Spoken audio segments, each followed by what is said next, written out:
G'day and welcome to another live recording of the Mankind Podcast, the show where we break the molds of modern manhood to prove there is more than one way to be a man. And I dare say we do that pretty dang well.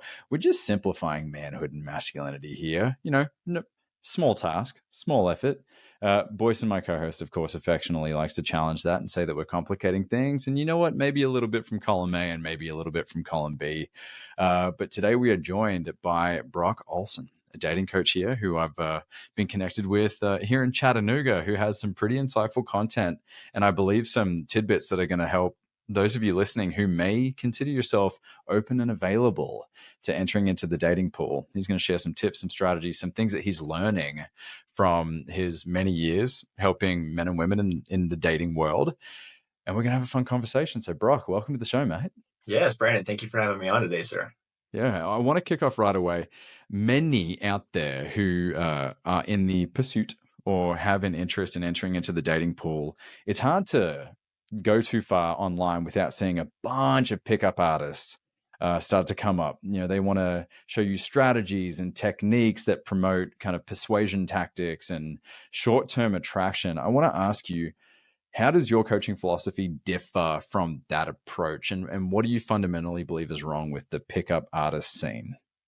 Sure. Yeah, I try to do my very best at distinguishing my coaching and my approach, my philosophy from that of pickup artistry, short-term gratification, persuasion tactics that aren't, let's just say, very ethical. I do not advocate for pickup artistry whatsoever. I think it's a very insincere way of starting out a potential relationship. And anybody who's using pickup artistry to, do approaching or things like that, I think they can all feel that there's such a lack of sincerity and genuine authenticity when they're doing it. Like, oh, I don't really think I would say something like that, or that feels a little bit gross. Like it is, because you're not being true to yourself. Being able to just start a conversation with somebody by picking up on social cues is so much more genuine than any type of pickup artist, any type of fun little phrase like, oh, always have this joke to say. I'm like, how about you put all that stuff aside and actually just be genuine to who you are? Go talk to somebody, start asking some sincere and genuine questions and try to get to know them. Like build something of substance by using tools of substance.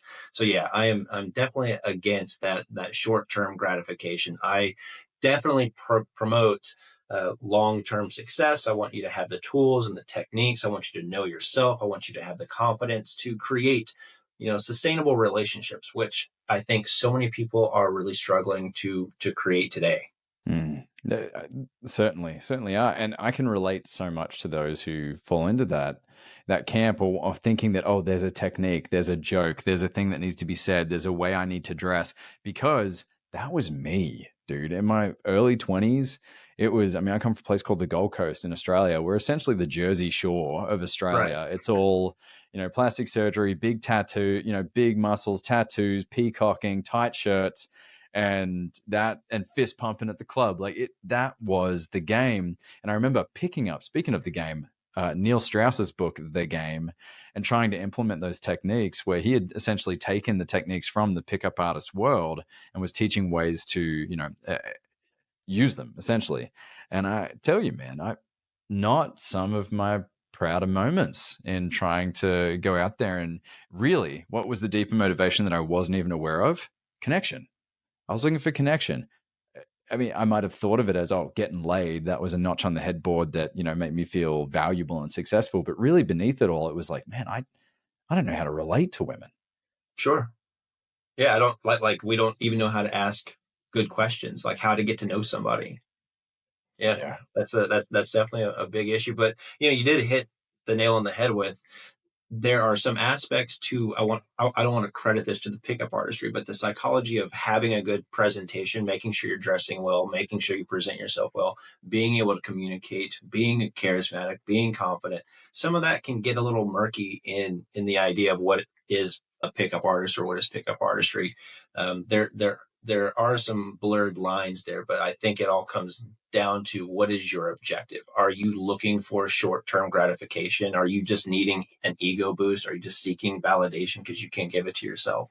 I think that the people who are subscribing to that type of content or pickup artistry, those are the people who are struggling for like sense of self identity, validation. They can't give it to themselves. They need outside sources to give that to them. Hmm. You know, interestingly, there was a study that was done that found that a lot of people that are now joining the incel movement, so involuntarily celibate, i.e., these are men that are choosing to essentially remove the influence of women from their lives entirely and choosing to be celibate. A large number of them have come from the PUA community, so pickup artistry community.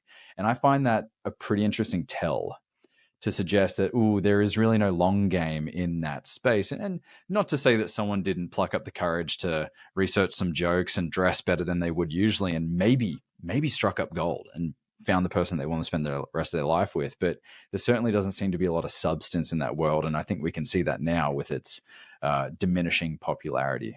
I completely agree. And the type of like social media content that seems to go viral is generally based around that very shallow interaction, trying to, like you said, trying to peacock, trying to show off, be more than what you really are. And you're basically like building a house of straw. It's not going to stand. There's absolutely no way, because, I think we're talking mostly about guys here. Like, this is something guys do.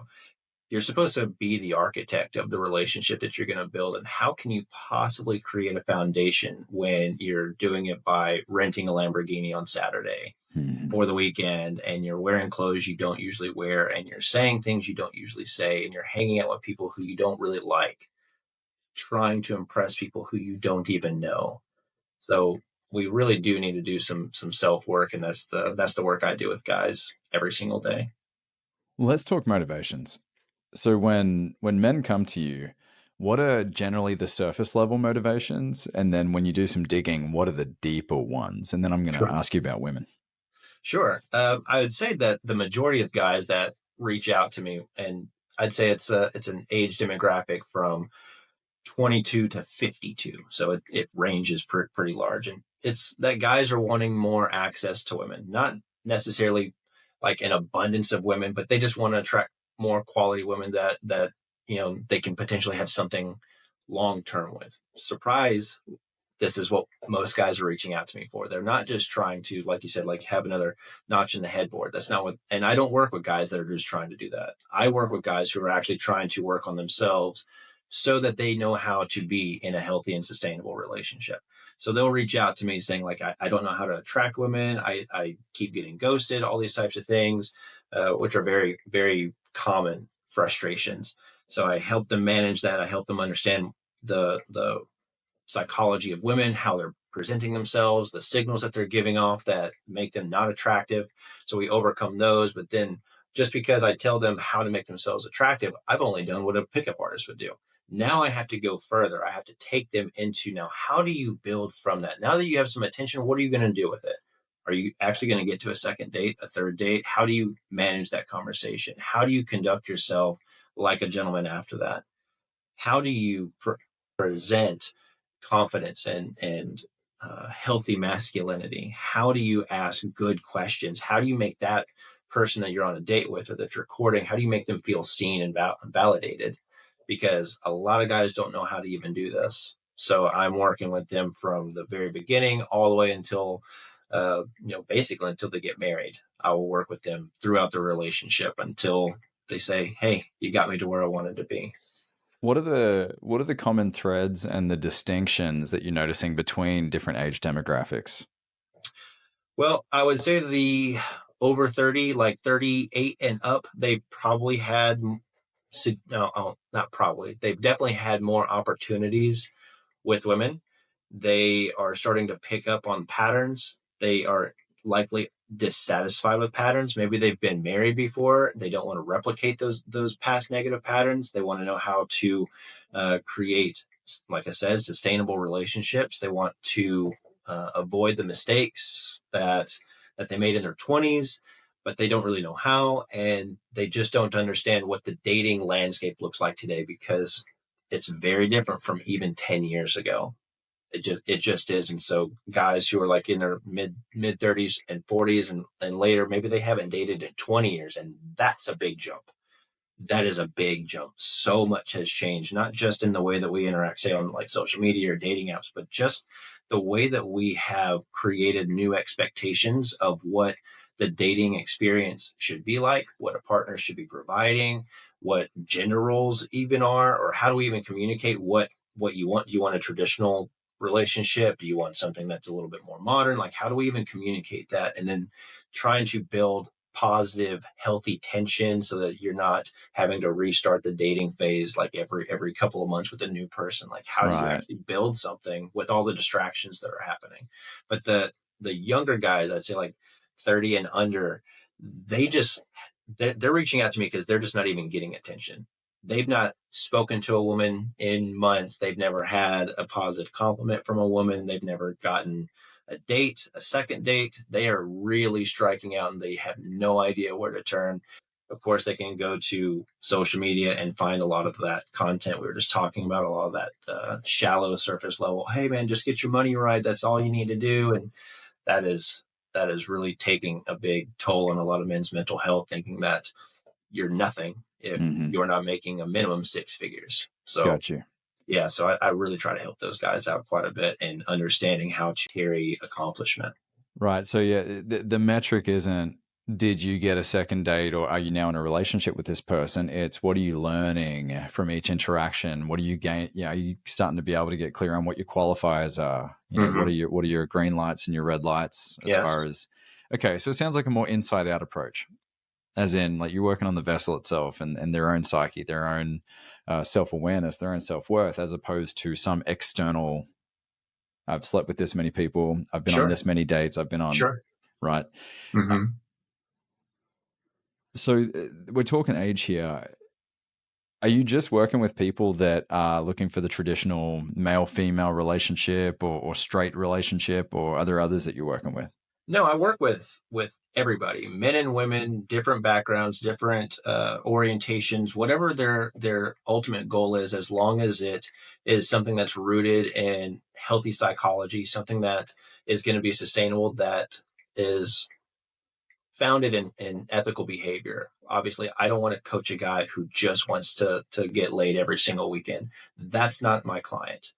I mean, I will take them on and tell them that there's more to life than just that, that you should be seeking goals that are much more important than those somewhat arbitrary experiences, because that stuff just doesn't last. It just, and it eats away at you. It absolutely Mm, does.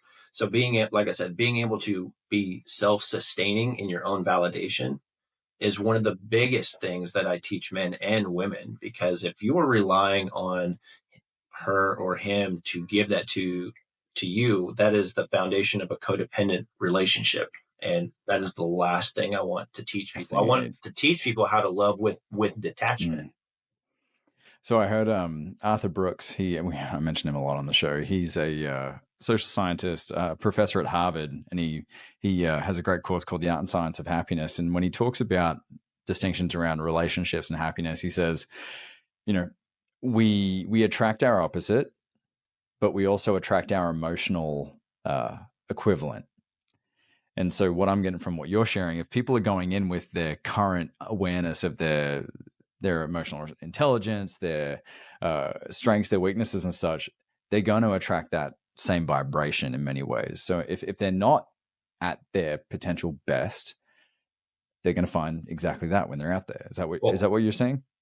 what they'll do is they'll settle for what is at their best. So I want people to continually be growing, because if you're not really developed, if you don't know how to pick up on emotional inadequacies, yeah, you'll settle for that because that is a reflection of you, but you don't know how to identify anything on a higher frequency.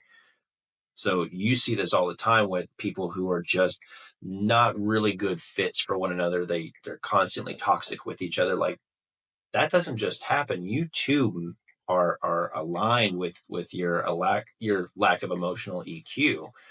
Like neither one of you is higher than the other. Even to engage with somebody on a consistent basis that's like that, shows where you are as well. So yes, they are a reflection of it. So we need to constantly be increasing our own EQ. And we do that quite a bit by dating, by seeing what else is out there, by practicing Yeah. conversations, and like I said, the tension building, and just seeing what boundaries are, how to communicate those, and what it looks like, when it feels like when someone tries to cross them.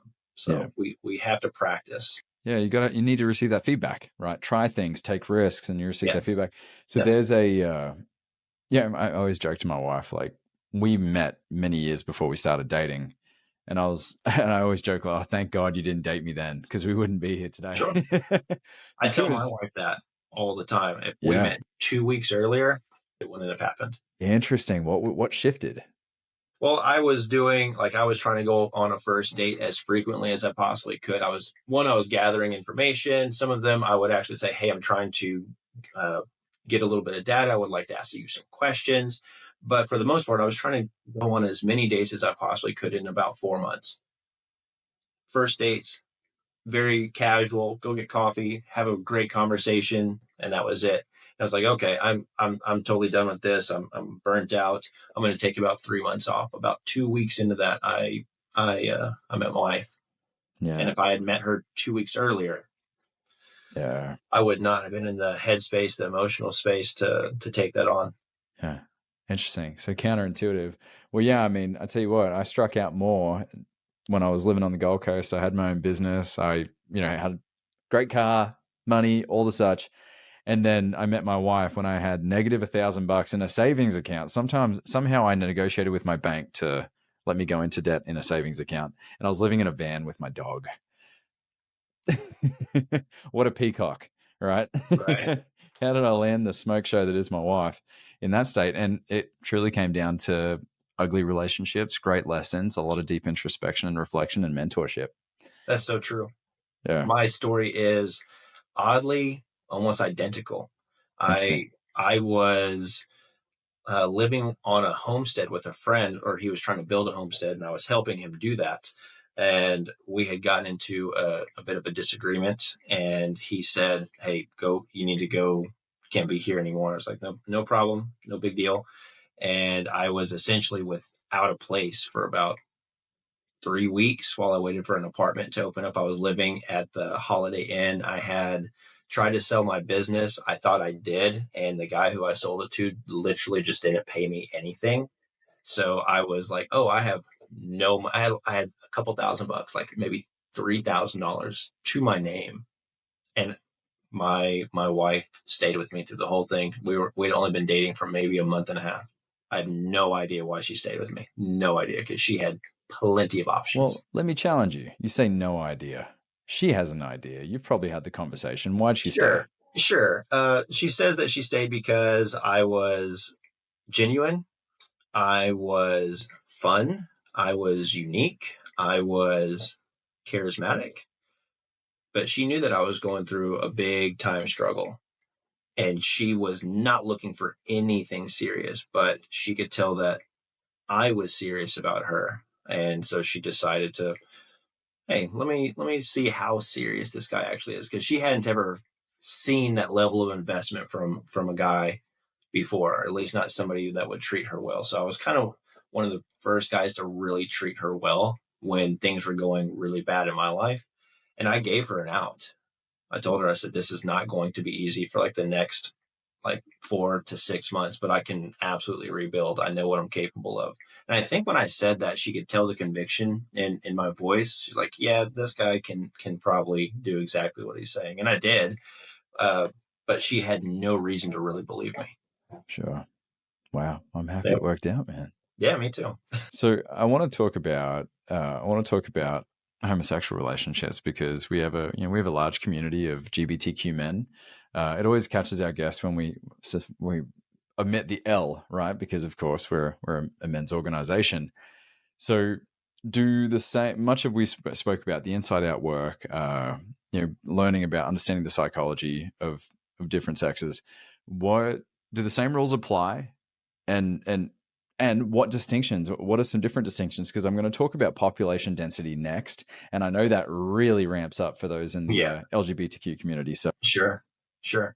Well, I'll say for the male to male, it is a much faster pace than it is for a male to female relationship, because you have two people who are essentially the pursuers.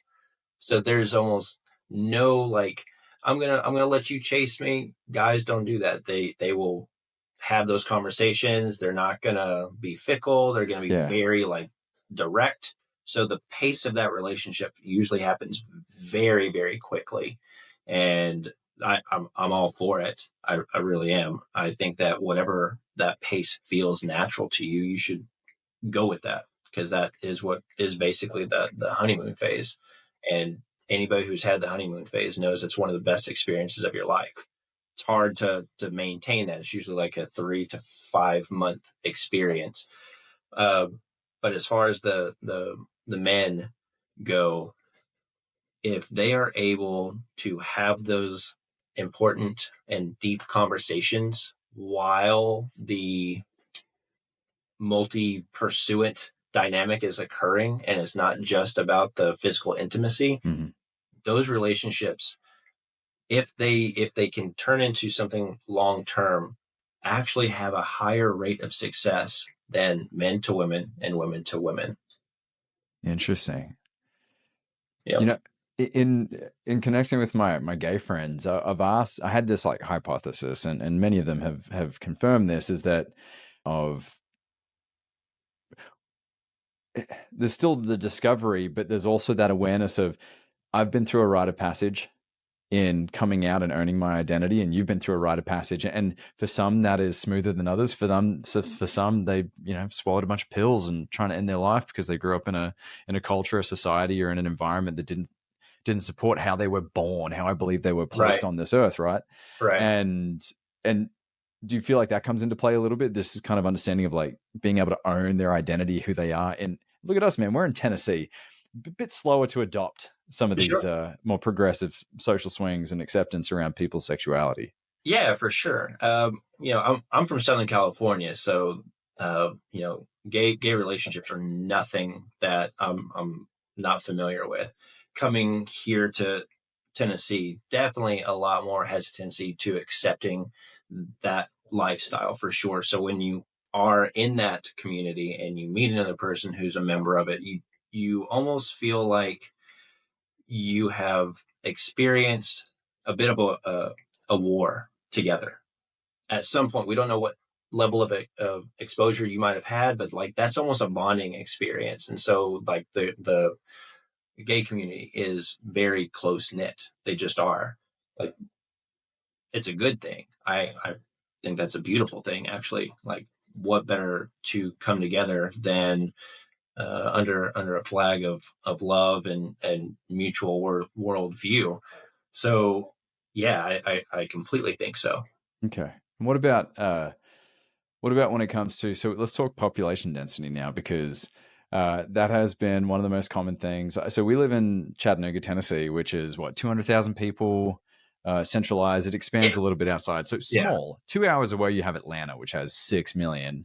Hmm. And so my gay and lesbian friends have all been saying, like, I've been having to extend my Tinder radius, and we'll talk about online dating in a little while, but their radius to Atlanta and Nashville and Knoxville because they're having such a hard time finding people in these smaller, well, we're a big town or a small city, whatever you want to call it. Sure. So yeah, how much of a challenge are you finding locally with, we just don't have a large population? Well, that's not even just to the gay community. Yeah. That's for every Older. community that's trying to date. Yeah. Everybody is very well aware that cities of our size, 200, 300,000 people, it's very hard to date because we all know each other in some way, or we know somebody who knows somebody, and we're not that far removed. So for the gay community especially, like, it's much much harder. So yeah, we are having to find ourselves extending our dating radius an extra 100 miles or so we can broaden that net. So we're looking in bigger places: Nashville, Atlanta, Knoxville, Birmingham, things like that. Like Mm. that's happening in every community. Like the amount of like the amount of women, for example, that tell me that there are no good men to date in Chattanooga, and off the top of my head, I can think of 5, but I get what they're saying, Yeah. that they are going to have to spread it further. And I have guy friends doing the exact same thing. They're fishing in all these other Hmm. ponds instead of the one that they're currently living. Hmm. And yeah, it's definitely something that needs to happen, but I don't think that once you widen your gaze that you should lose focus of where you are.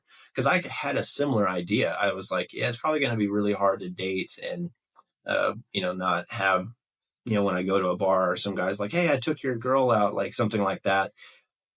But it wasn't as difficult as I thought it was going to be. Like Mm. my wife is from Ringgold, but Yeah. she never really came to Chattanooga, so no one really knew of her. I think she had like maybe like 3 boyfriends Yeah. in her adult life. Like that was it.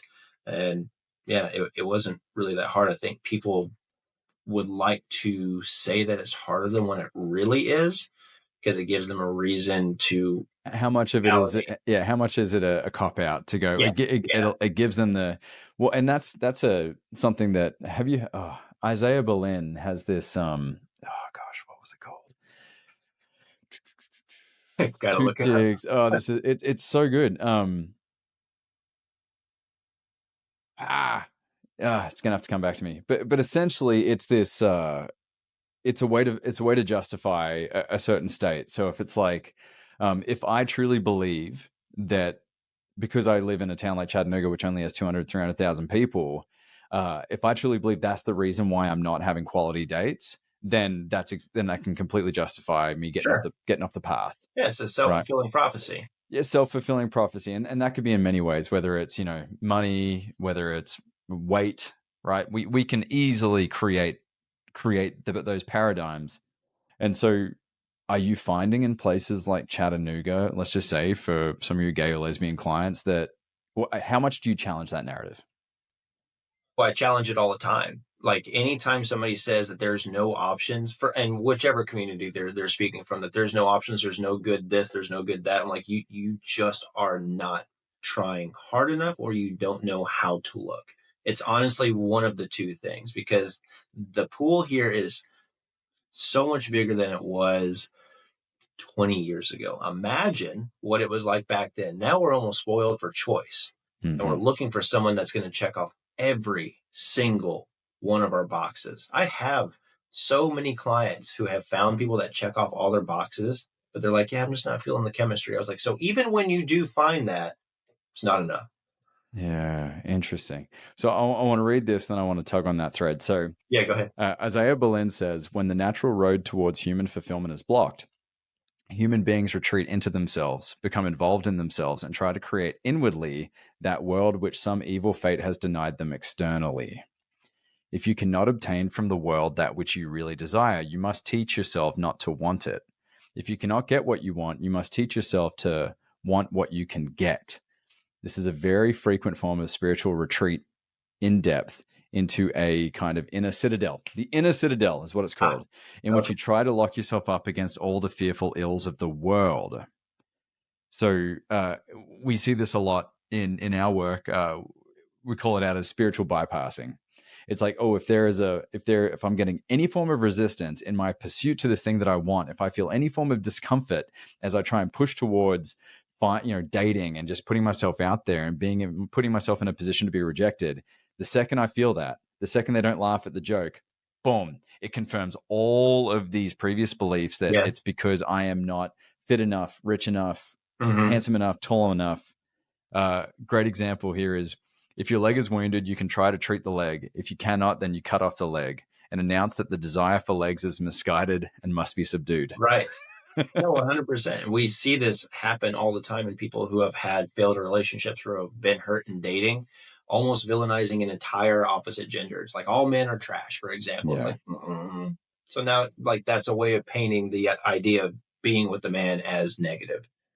Well, I was talking to a friend of mine, Kenny, actually before this conversation, and he works in a lot of social spaces and a lot of civic work, and he is a man that chooses to stand in the fire in those conversations. As a straight white guy, Hmm. he's often got a target put on him, and when he sits in a space where someone says men are trash, who's like, that hurt a little. Can I say something?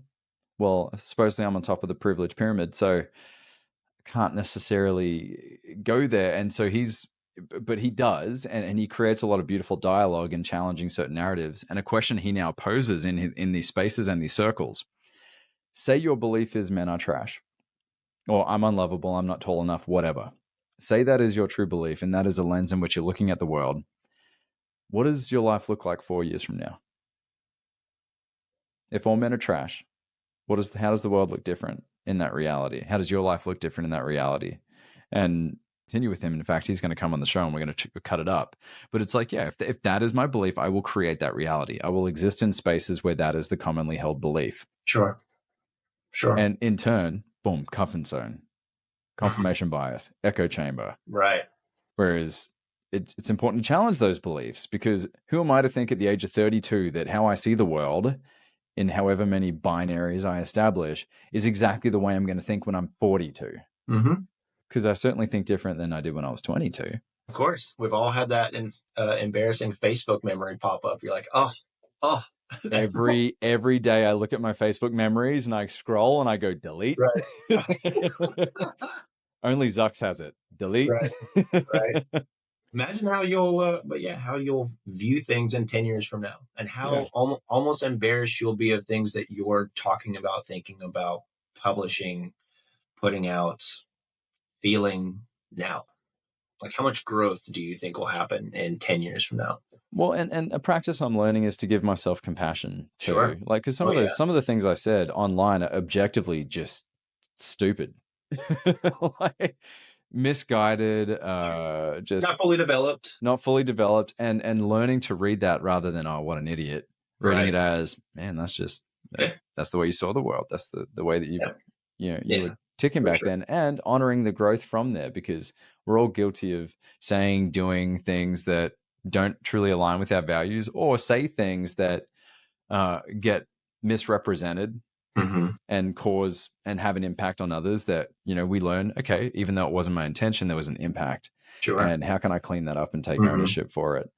I want to talk quickly. So there is, through media, through movies, through television, through books, there is this romantic idea that the man plucks up the courage to walk up to the girl and introduce himself, to begin a conversation.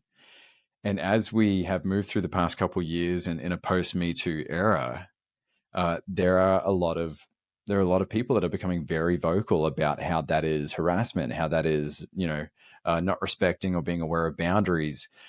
Where is the line to be towed there? Because I also have conversations with a lot of men and women who will say, I would love to be approached. That would solve half the challenges here. Sure.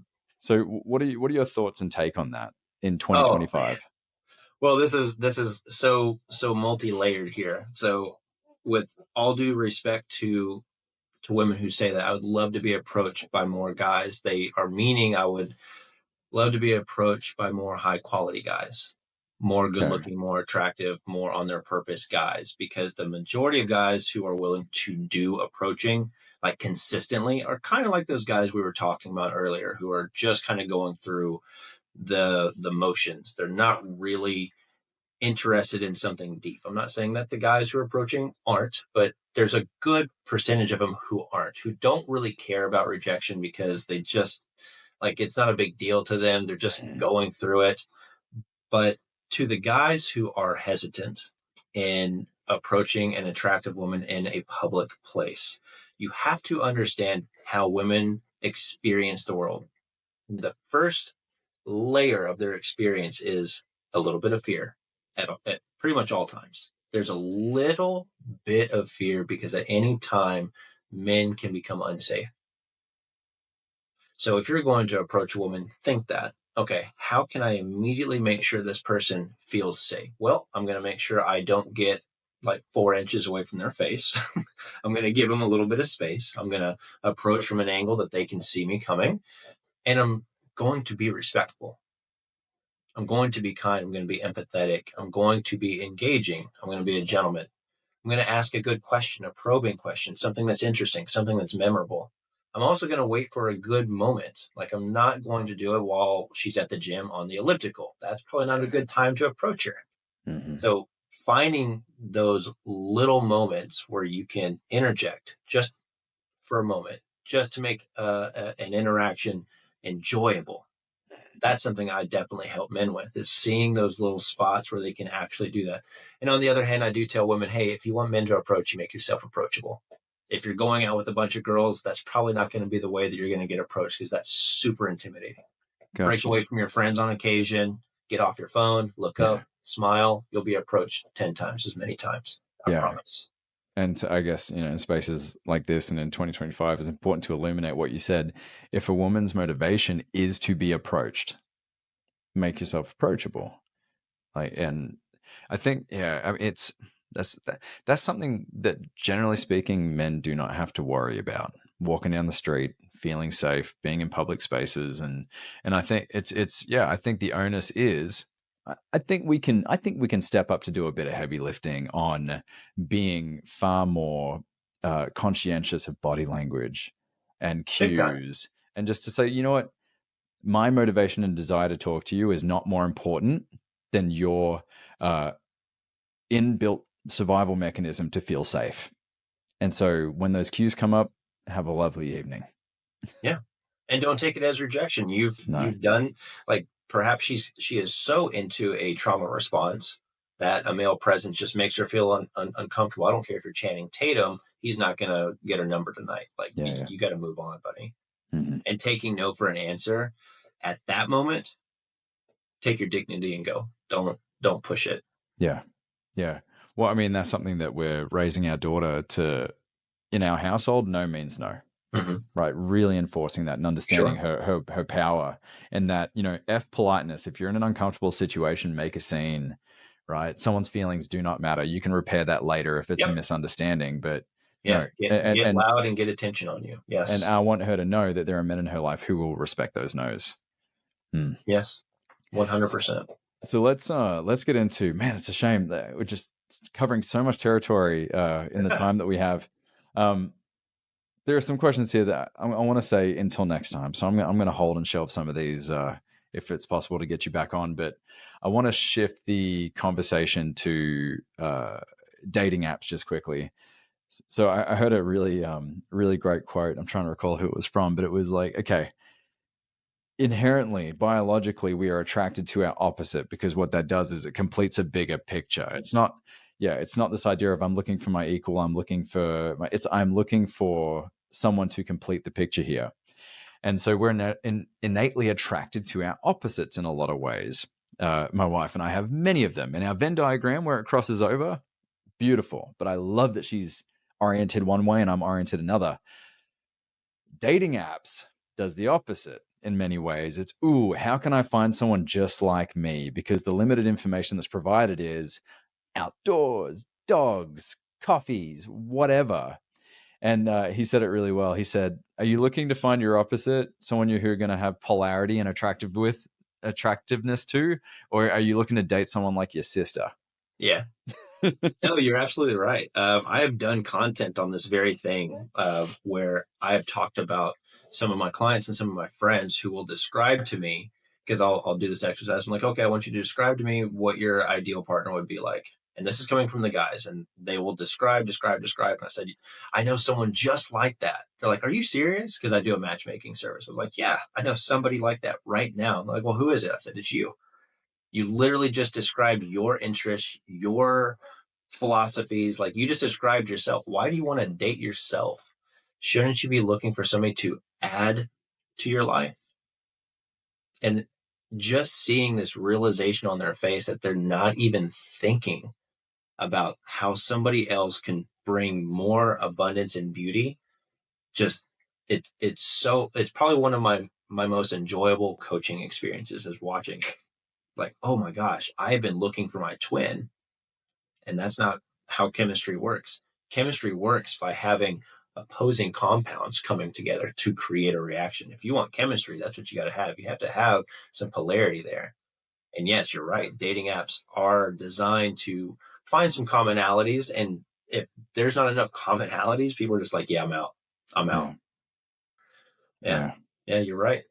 So that could be its own episode, because that is such a, I mean, you see so many people that are like, I've deleted it off my phone. It's, take 10, it's just not working, like finding that person. And I truly, it is my belief, it is my lived experience, and anecdotally I've witnessed this a lot, that the more I commit to doing my inner work, my inner digging, like the tough, ugly, nasty stuff inside of me, Mm-hmm. it will it with anything. When I have a clear vision and goal, and my wife and I have a clear vision and goal, the yeses become far more clear, the nos become way more clear. If it isn't an F yes, it's an F no. And I think that applies in dating too, because it's okay, knowing my values, knowing my worth, knowing me, knowing my flaws and the dirty, icky stuff, and being able to own that in a Yes. way. I believe I attracted my wife because we were vibrating at a similar frequency. We At had the right that time. at the right time, right? At the right time. And it is a counterintuitive approach, right? To look inwards, do that digging, do that work, because it's not linear. It's not easy to track. It's not easy to measure. It's like, oh, I've just been doing a bunch of Gestalt therapy, screaming into a bucket, Right. working through the Oedipus complex I have with my mother because the umbilical cord Uh-huh. is psychologically still attached. I don't see how this is going to relate to me getting in a More committed dates. relationship, but it will. It It absolutely. will. Like, Yes. um, I want to shift the conversation now. We were originally going to begin with this, but I think it's more naturally and perfectly come to the end of our conversation. We initially were scheduled last week at this exact same time to have this conversation, and a friend of mine brought to my attention there was a Reddit thread with information and statements about you, Brock. And so I made very clear in my conversation to say, look, we are a public facing organization in the Mankind Project. We have an international influence, and we're represented in a lot of places, that I would love to at least have a conversation first. So we weren't going to record. Let's talk about rescheduling, but I wanted to get your side. I wanted to get your take. And I want to, without getting too much into the weeds, what I want to highlight, which gave me the green light to book this episode, is you took ownership for some things that contributed to this regrettable circumstance or situation. And so let's just give some context here. The information I had was that you were given the reins to a dating community here in Chattanooga, and it was only for a short period of time, but you take it from there. Yeah, I was given the reins to Date Chattanooga, and I was going to be the community lead for these singles events that were monthly held.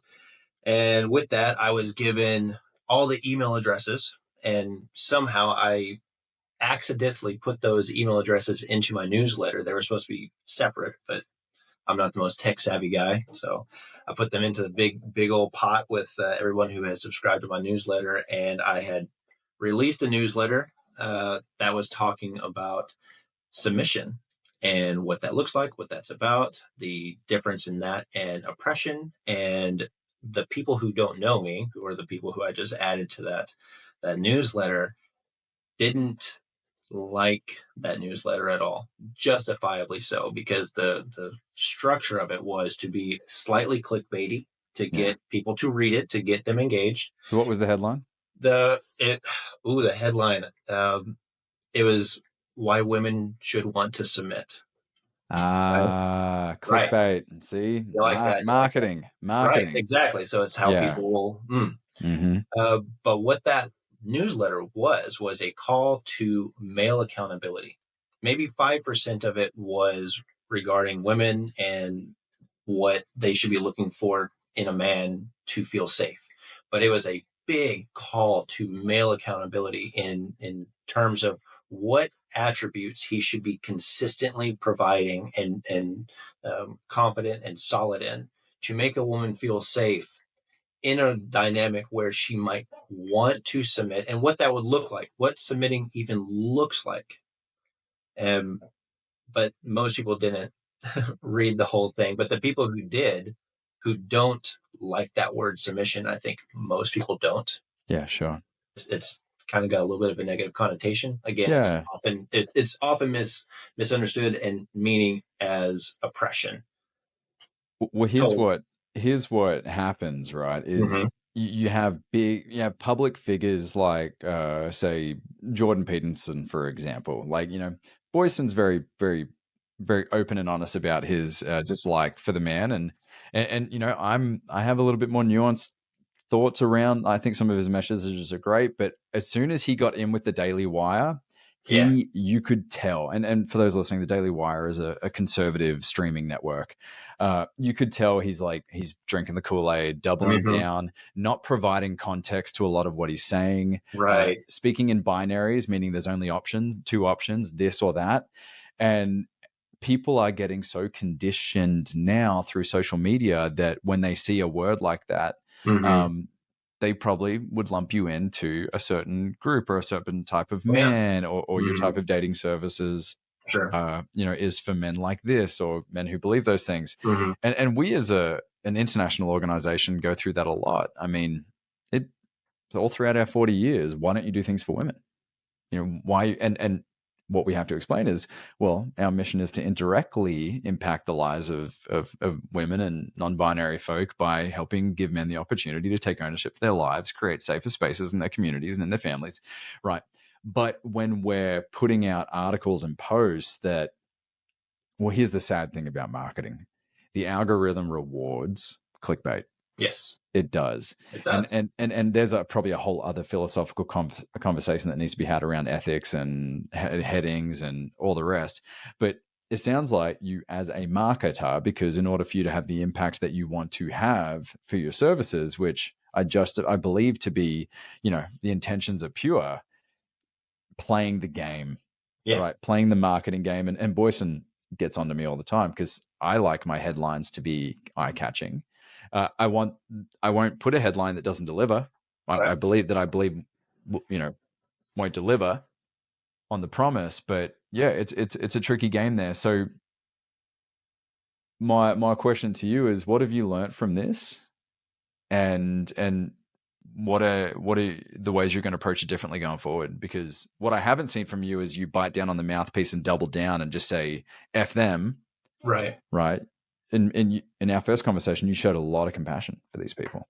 Yeah, I absolutely do. The people who are in that Reddit thread, they responded exactly the way I think they should if the message of that newsletter was what they thought it was. Mm-hmm. And I would have been an advocate for that response because I'm not a conservative. I don't believe that men should just have this unwielding power over women by any means. I think we're equal and we bring so much to a relationship that nobody should just be automatically you should be submitting to me. I do not agree with Mm-hmm. that at all. So with those people, I completely understand. And what I hated to see though was I can see their hurt in either their own lives, their relationships, their marriages, things that haven't worked out, and that triggered them. Mm-hmm. And I didn't want the headline to trigger anybody. It's the last thing I wanted to do, but I wanted to get people to read it. Elicit a response. That's exactly what I was Yeah. trying to do. And it did get a response, but I didn't think that it would have gotten the response that it did per the content that was within. So, you can't always fix those types of things, but yeah, definitely going to be significantly more mindful in the future with those sensitive types of topics for sure. Yeah. Yeah. And who you put in your email list. Yeah, that one's I'm going to be like, oh, gotta be Yeah. careful. No. Well, and we've learned that with this show that, our mission is to have courageous conversations on taboo topics, to give our listeners the gift of going second. And in doing so, we put ourselves in a position to be misunderstood, put ourselves in a position to not provide fully fledged context or even fully fledged ideas. Sometimes it's just a hunch to go down a road or yank a thread, and Mm-hmm. that can end up in some tricky territory.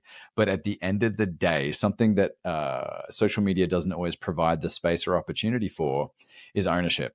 Mm-hmm. Is ownership Yeah. and accountability. Yeah, and And Reddit definitely doesn't.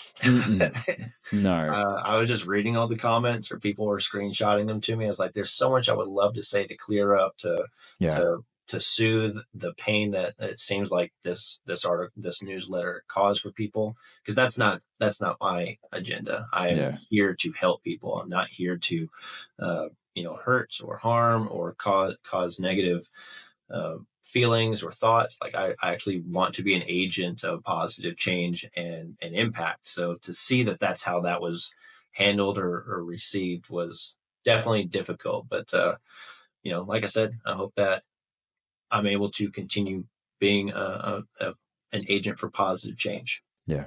Mhm. Intentions and impact, right? That's right. Yeah, we can't just rest on that wasn't my intention. It's like, you Right. know what? Mhm. I see that there has been an impact Yep. based on this thing that I did, right? Yep. So, I own it for sure. good on you, man. Good on you. More modeling of that. That's what I want to see from men, really. And I think one of the best ways we can do that is by calling men in and not calling them out. Look, sometimes dudes need to be called out, like plain Oh, and for simple. sure. But if I want to reach across the aisle and touch the hearts and minds of people who I disagree with in many different ways, uh, being nasty, being rude, being accusatory, and judging from a narrow mindset without any form of curiosity is just going to fulfill my own prophecy, and I'm going to keep them in that camp, as opposed to like where are the ways that we can bridge gaps here and have Hmm. deep and meaningful conversations. And we have men who have been on the show that own the ways that they've been violent, own the ways that they've harassed, own the ways that they've done these things. I mean, why would we even exist in San Quentin and Folsom Prison putting on programs such as we do with our Inside Circle program if we didn't believe that there should be opportunities for people to take ownership and responsibility for their actions? I love it. Yeah, beautiful, man. Well, mate, let me ask you this: Okay. where to from here? What's your mission? What are you hoping to achieve in this phase of your life? And tell us about your podcast too. I want to hear about that. Man, okay. Well, my mission is to continue having a positive impact on men and women's lives, to help people understand the patterns that they have been invested and involved with for years that have caused them to not have relationship or dating success. I want to help them heal from that, to confront it, to be accountable to it, and overcome it. Because I think that the most beautiful thing that we can ever experience in life is a relationship. Like that is what life is about, is relationships. Having somebody that's special in your life, that's going to be your life witness, is one of the most beautiful things that we can possibly aspire to have someone to do that with.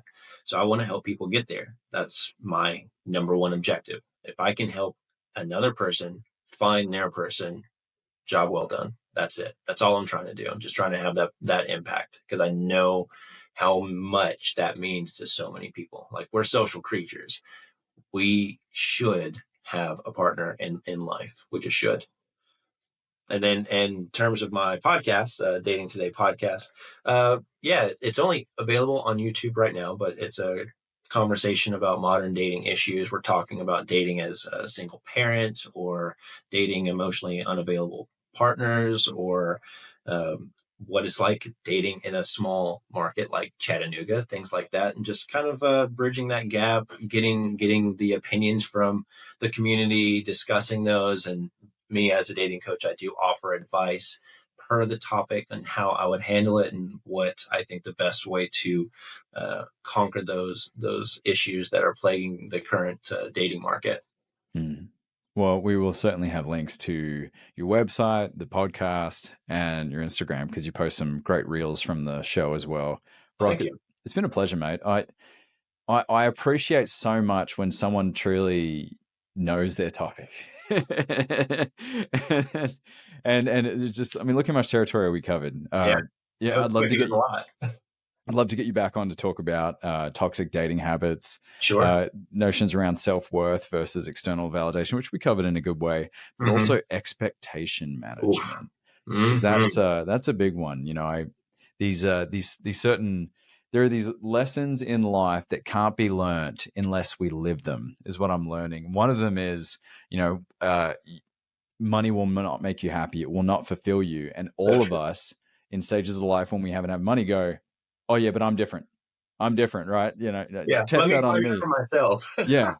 And another one of those is that I've been hearing about and learning is that you're not in love with her or him or whoever. You just find them attractive, and they're not giving you in. They're not giving you an in. They're not giving you, permission to get closer. And so Sure, that's something I think would be fun to dive into. I'm sure you for got some sure. insights into that. Yeah, Uh, no, would love to. And on my website, I have a free managing dating expectations guide. You can just go download it. It's on that very topic. Managing. Okay, cool. I'm going to put that in there too. Well, Brock, it's been an absolute pleasure having you on the show, Matt. I really appreciate it. I thank you for your ownership as well in the whole Date Chattanooga situation. I appreciate that in a big way. I'm sure a lot of our listeners will. And most of all, our thanks have to go to you, the listeners, those who show up each and every week to listen to these conversations, to dive into uncomfortable at times topics, and to show up better ways as fathers, as husbands, as sons, as brothers, as citizens. So the biggest thanks, of course, always goes to you. As a reminder, you can send us feedback. We want your questions. Me and Boyson are going to be tackling some questions. They've started to roll in. So please, you can find through the apps that you can actually go ahead and click the link in our show notes to give us some feedback on what questions you want us to answer. And of course, taking a minute to review us on Spotify and iTunes does a lot to the algorithms to get this show and these messages and these conversations out to others.